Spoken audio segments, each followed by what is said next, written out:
ওসমান হাদি ভাই যিনি আধিপত্যবাদের বিরুদ্ধে তার জীবনের সংগ্রাম শেষ নিঃশ্বাস থেকে রাত পর্যন্ত চালিয়ে রেখেছিলেন।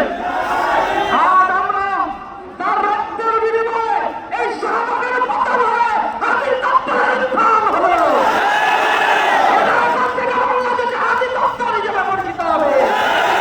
এই হাদি দপ্তর থেকে আমরা ঘোষণা করতে চাই, তোমরা হাদিকে গুলি করে স্তব্ধ করে দিতে চেয়েছ, মনে করেছ হাদিকে গুলি করার মধ্য দিয়ে সবাই মনে হয় ঘুমিয়ে পড়বে। আজ হচ্ছে দেখো হাদির রক্তের বিনিময়ে লাখো হাদি বাংলাদেশে জন্ম নিয়েছে। তারা বাংলাদেশের প্রত্যন্ত অঞ্চলে জেগে আছে, তারা বিপ্লবের মশাল হাতে নিয়ে স্বৈরাচারের বিরুদ্ধে কথা বলবে। তারা যত করে পর্যন্ত জাগ্রত থাকবে, প্রতিটি ঘরে ঘরে একটা হাতি জাগ্রত হবে।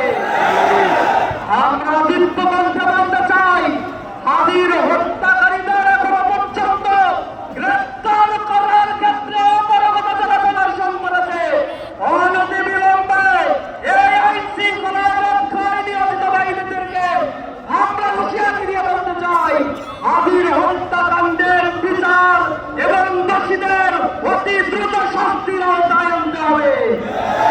সংগ্রামী বন্ধুগণ, এই বাংলা হচ্ছে সেই বাংলা। টানা তৃতীয়বার অর্জন করেছে দেশের সেরা সুপার ব্র্যান্ড স্বীকৃতি বসুন্ধরা টিস্যু। সেই বাংলায় আমাদের এখানে মুসলমানদের আগমনের মধ্য দিয়ে লক্ষণ সেন পিছনের দরজা দিয়ে পালিয়ে চলে গিয়েছিল।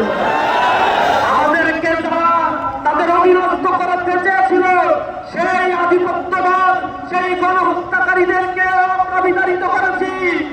আপনারা জানেন, ব্রিটিশরা যখন এই অঞ্চল শাসন করত, তখন মানুষেরা তাদের স্বাধীনতার জন্য এই অঞ্চলের সর্বপ্রথম রক্ত দিয়েছিল যারা বীর নেসার আলী তিতুমীর, হাজী শরীয়তুল্লাহ, দুদু মিয়া সহ যারা সংগ্রামী মানুষ ছিল, তাদের জন্ম হয়েছিল এই বঙ্গপ্রদেশে।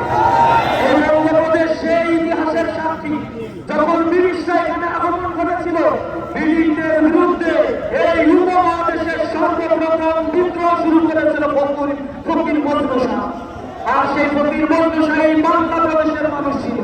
সুতরাং আমাদেরকে যারা তাদের আধিপত্যের গ্রাসে নিমজ্জিত করে আমাদের বিপ্লবীদেরকে হত্যা করতে চাও, কান খুলে শুনে রাখো, আমাদের গায়ে রক্ত থাকতে তোমাদের এই পথ ইন্টেনশন বাস্তবায়ন হতে দেওয়া হবে না। আজ অনেক রাত আমরা জেগে আছি, পুরো বাংলাদেশ কাঁপছে, রক্তে আগুন লেগে আছে আমাদের। সেই ওসমান হাদির ছোট্ট সন্তান, সে এখনো অবুঝ, সে তার বাবাকে কি বলে থাকবে, তার বাবার চেহারা দেখে এই ছেলেটার বড় হবে না। আমরা আল্লাহ রাব্বুল আলামিনের কাছে দোয়া করি, আল্লাহ রাব্বুল আলামিন তার পরিবারকে, সব সন্তুষ্ট পরিবারকে যেন ধৈর্য ধারণ করার তৌফিক দান করেন।